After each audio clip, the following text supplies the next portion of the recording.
తెలంగాణలో రేపటి నుంచి ఈ నెల 9 వరకు రైతు వారోత్సవాలు జరగనున్నాయి. ప్రజాపాలన ప్రగతి ప్రణాళికలో భాగంగా నిర్వహించనున్నట్లు మంత్రి తుమ్మల నాగేశ్వరరావు తెలిపారు. వారోత్సవాలు రైతుల ఇంటి వద్దకే చేరే కార్యక్రమంగా రూపొందించామన్నారు. మొదటి రోజు మట్టి ఆరోగ్యం, సమతుల ఎరువుల వినియోగం, సహజ వ్యవసాయం వంటి అంశాలపై అవగాహన కల్పించనున్నట్టు చెప్పారు. రెండో రోజు ఉద్యానవన శాఖ ఆధ్వర్యంలో పంటల విభిన్నీకరణ, మైక్రో ఇరిగేషన్ వంటి అంశాలపై కార్యక్రమాలు జరుగుతాయని, మూడో రోజు సహకార మార్కెటింగ్ శాఖల ద్వారా మార్కెట్ లింకేజ్లు, రుణ సదుపాయాలపై వివరాలు అందిస్తామని పేర్కొన్నారు.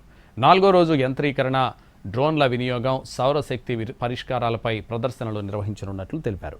ఐదో రోజు పశు సంవర్ధక, మత్స్య శాఖలు పశు ఆరోగ్యం, చేపల ఉత్పత్తి పెంపుపై అవగాహన కల్పిస్తామని, చివరి రోజు సాగునీటి శాఖ వర్షాకాలానికి ముందస్తు చర్యలు, నీటి వనరుల నిర్వహణపై మార్గనిర్దేశనం చేస్తుందని వివరించారు.